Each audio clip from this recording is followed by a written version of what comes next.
Mapagpalang araw po sa ating mga kababayan. It's Dr. Vito nyo po, ang inyong Mindoreñong manggagamot. Bago po tayo magsimula ng ating pagkukonsulta, ng ating panggagamot sa ating pasyente, ay alam ko naman ito po ay kabilang sa inyong mga katanungan.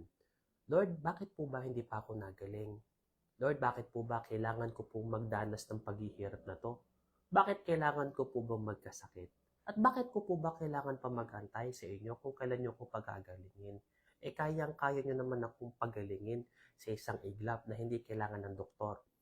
Ito po ang sabi sa inyo ng Ama sa Langit na matagpuan sa Roma 5 verse 3 to 5. At hindi lamang gayon, kundi naman nagagalak tayo sa ating kapighatian na nalalamang ang kapighatian ay gumagawa ng katiyagaan. At ang katiyagaan na nagpapatunay at ang nagpapatunay na may pag-asa. At ang pag-asa hindi humihiya sapagkat ang pag-ibig ng Diyos ay nabubuhos sa ating mga puso sa pamamagitan ng Espiritu Santo na binigay sa atin. So ibig sabihin kapatid, kahit kayo po ay nagdudusa ng napakahirap na kasakit, kahit kayo nagdudusa at sa pagbabayad ng mga napakagastos na pamamaraan sa pagbibigay ng gamot, pagpapadoktor, pagpapagawa po ng mga diagnostics, yung kapatid na inyo pong paghihirapan ay yan po ay yung paghihirap niyo po nararanasan po ay nagpuproduce po ng pagkatsaga.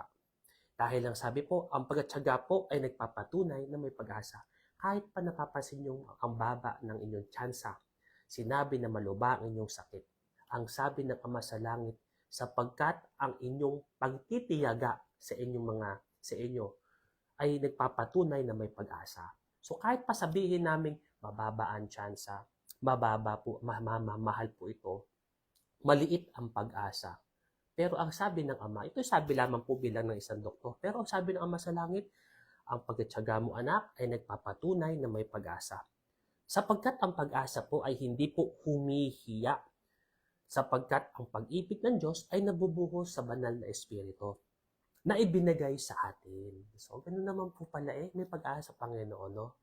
So, alam mo, pag ikaw po ay nasabihan na na talagang maluba ang inyong karamdaman, bakit kailangan mo maghirap? Hindi makakasagot kaming mga doktor na yan. At ito po ang nagiging kasagutan po sa inyo.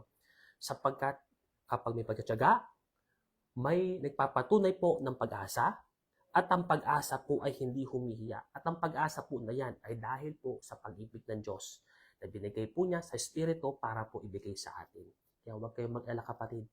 Balang araw, may pagkakataon, gagawa ang Diyos na para kayo gumaling. So lawa po, lahat ng ating mga pasyente na ating mag-check up po ngayon, magtiyaga lamang po kayo dahil sa pagtiyaga ay may pag-asa at ang pag-asa po ay hindi humihiya dahil ito po ang pag-asa na ito ay pag-ibig po ng Diyos sa inyo. Mapagpalang araw po sa ating lahat.